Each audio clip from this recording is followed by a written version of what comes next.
Mr. President and members of the Senate, I announce the presence of the managers on the part of the House of Representatives to conduct proceedings on behalf of the House concerning the impeachment of Donald John Trump, President of the United States. Managers on the part of the House will be received and escorted to the well of the Senate.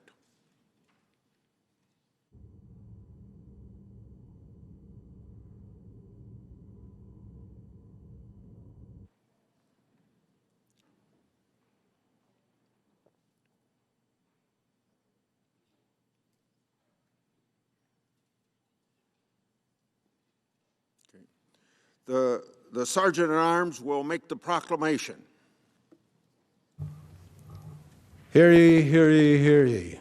All persons are commanded to keep silent on pain of imprisonment while the House of Representatives is exhibiting to the Senate of the United States articles of impeachment against Donald John Trump, President of the United States. The managers on the part of the House will now proceed.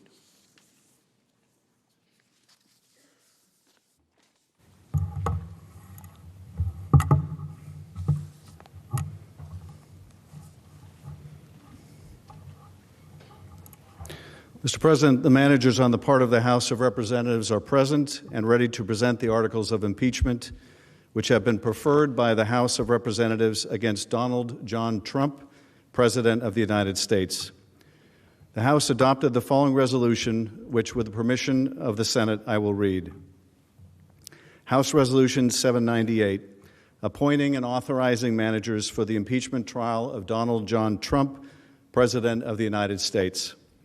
Resolved that Mr. Schiff, Mr. Nadler, Ms. Lofgren, Mr. Jeffries, Ms. Demings, Mr. Crow, and Ms. Garcia of Texas are appointed managers to conduct the impeachment trial against Donald John Trump, President of the United States, that a message be sent to the Senate to inform the Senate of these appointments, and that the managers so appointed may, in connection with the preparation and conduct of the trial, exhibit articles of impeachment to the Senate and take all other actions necessary, which may include the following: employing legal, clerical, and other necessary assistance, and incurring such other expenses as may be necessary to be paid from amounts available to the Committee on the Judiciary under applicable expense resolutions or from the applicable account of the House of Representatives. Number two, sending for persons and papers and filing with the Secretary of the Senate on the part of the House of Representatives any pleadings in conjunction with or subsequent to the exhibition of the articles of impeachment that the managers may consider necessary. With the permission of the Senate, I will now read the articles of impeachment, House Resolution 755. House Resolution 755, impeaching Donald John Trump, President of the United States, for high crimes and misdemeanors. Resolved that Donald J. Trump, President of the United States, is impeached for high crimes and misdemeanors, and that the following articles of impeachment be exhibited to the United States Senate. Articles of impeachment exhibited by the House of Representatives of the United States of America in the name of itself and of the people of the United States of America against Donald John Trump, President of the United States of America, in maintenance and support of its impeachment against him for high crimes and misdemeanors. Article 1, abuse of power. The Constitution provides that the House of Representatives shall have the sole power of impeachment, and that the President shall be removed from office on impeachment for and conviction of treason, bribery, or other high crimes and misdemeanors. In his conduct of the office of the President of the United States, and in violation of his constitutional oath faithfully to execute the office of President of the United States, and to the best of his ability preserve, protect, and defend the Constitution of the United States, and in violation of his constitutional duty to take care that the laws be faithfully executed, Donald J. Trump has abused the powers of the presidency in that, using the powers of his high office, President Trump solicited the interference of a foreign government, Ukraine, in the 2020 United States presidential election. He did so through a scheme or course of conduct that included soliciting the government of Ukraine to publicly announce investigations that would benefit his reelection, harm the election prospects of a political opponent, and influence the 2020 United States presidential election to his advantage. President Trump also sought to pressure the government of Ukraine to take these steps by conditioning official United States government acts of significant value to Ukraine on its public announcement of the investigations. President Trump engaged in this scheme or course of conduct for corrupt purposes in pursuit of personal political benefit. In so doing, President Trump used the powers of the presidency in a manner that compromised the national security of the United States and undermined the integrity of the United States democratic process. He thus ignored and injured the interests of the nation. President Trump engaged in this scheme or course of conduct through the following means. Number one, President Trump, acting both directly and through his agents within and outside the United States government, corruptly solicited the government of Ukraine to publicly announce investigations into A, political opponent, former Vice President Joseph R. Biden Jr., and B, a discredited theory promoted by Russia, alleging that Ukraine, rather than Russia, interfered in the 2016 United States presidential election. Number two, with the same corrupt motives, President Trump, acting both directly and through his agents within and outside the United States government, conditioned two official acts on the public announcement that he had requested. A, the release of $91 million of United States taxpayer funds that Congress had appropriated on a bipartisan basis for the purpose of providing vital military and security assistance to Ukraine to oppose Russian aggression, and which President Trump had ordered suspended. And B, a head of state meeting at the White House, which the President of Ukraine sought to demonstrate continued United States support for the government of Ukraine in the face of Russian aggression.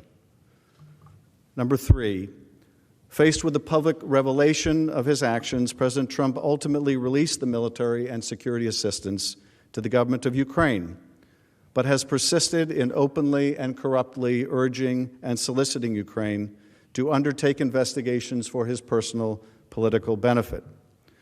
These actions were consistent with President Trump's previous invitations of foreign interference in United States elections. In all of this, President Trump abused the powers of the presidency by ignoring and injuring national security and other vital national interests to obtain an improper personal political benefit. He has also betrayed the nation by abusing his high office to enlist a foreign power in corrupting democratic elections. Wherefore, President Trump, by such conduct, has demonstrated that he will remain a threat to national security and the Constitution if allowed to remain in office, and has acted in a manner grossly incompatible with self-governance and the rule of law.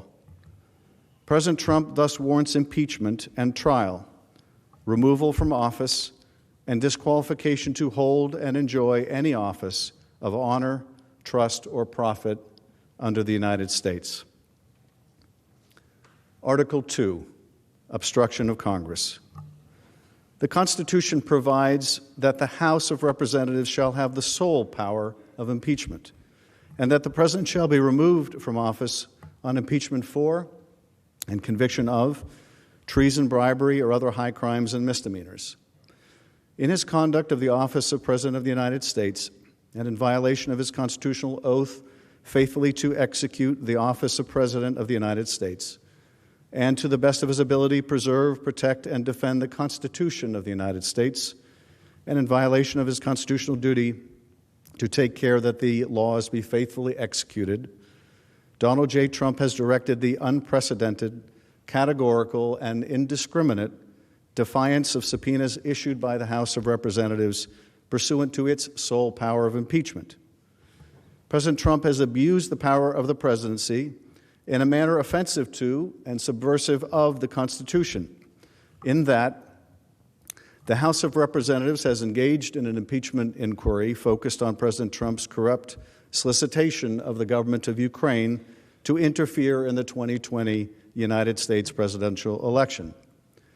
As part of this impeachment inquiry, the committees undertaking the investigation served subpoenas seeking documents and testimony deemed vital to the inquiry from various executive branch agencies and offices and current and former officials.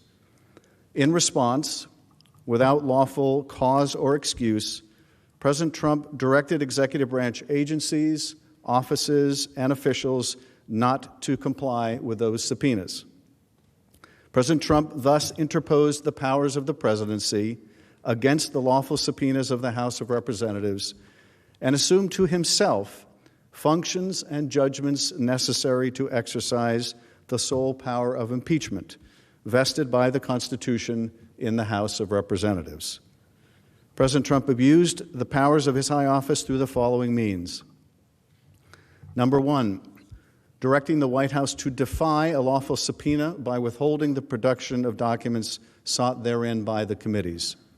Number two, directing other executive branch agencies and offices to defy lawful subpoenas and withhold the production of documents and records from the committees, in response to which the Department of State, the Office of Management and Budget, Department of Energy, and Department of Defense refused to produce a single document or record.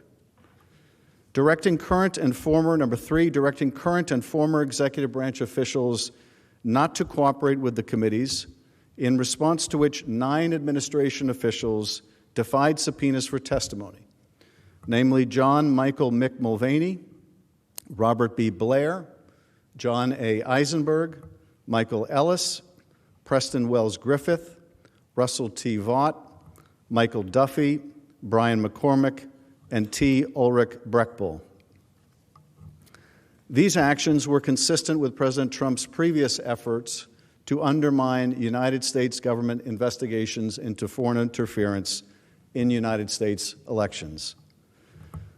Through these actions, President Trump sought to arrogate to himself the right to determine the propriety, scope, and nature of the impeachment inquiry into his own conduct, as well as the unilateral prerogative to deny any and all information to the House of Representatives in the exercise of its sole power of impeachment.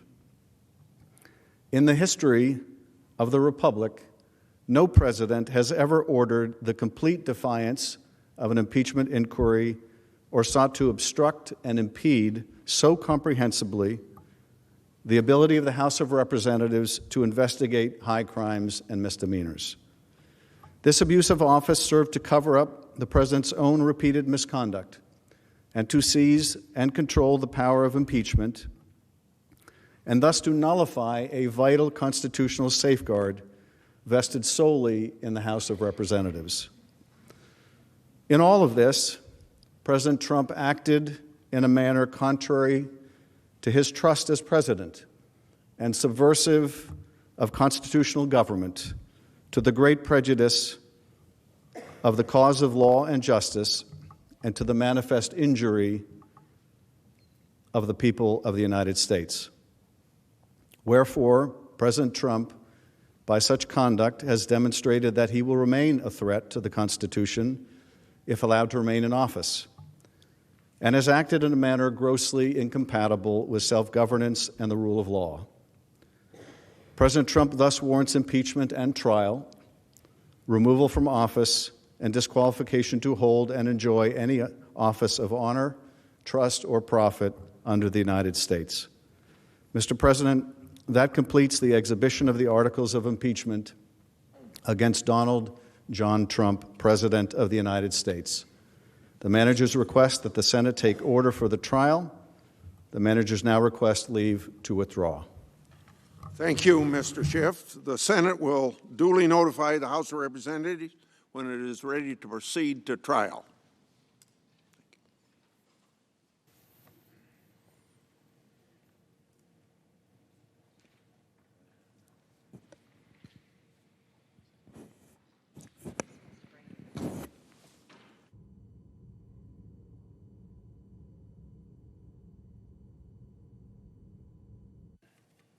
Mr. President. Majority Leader. For the information of senators, pursuant to yesterday's order, at 2 o'clock today, the Senate will proceed to the consideration of the articles of impeachment. The Chief Justice of the United States will preside over the trial as required in Article 1, Section 3, Clause 6 of the United States Constitution. Also, under the previous order, the presiding officer has been authorized to appoint a committee of 4 senators, 2 upon the recommendation of the Majority Leader and 2 upon the recommendation of the Democratic Leader, to escort the Chief Justice into the Senate chamber. I ask that the presiding officer do so now. The Chair, pursuant to Order January 15, 2020, on behalf of the Majority Leader and the Democratic Leader, appoints Mr. Blunt of Missouri, Mr. Leahy of Vermont, Mr. Graham of South Carolina, and Mrs. Feinstein of California to escort the Chief Justice of the United States into the Senate chamber. So for the further information of senators, there will be a live quorum call prior to the arrival of the Chief Justice at 2 p.m. today. I ask unanimous consent that the Senate stand in recess subject to the call of the chair. Without objection, the Senate stands in recess subject to the call of the chair.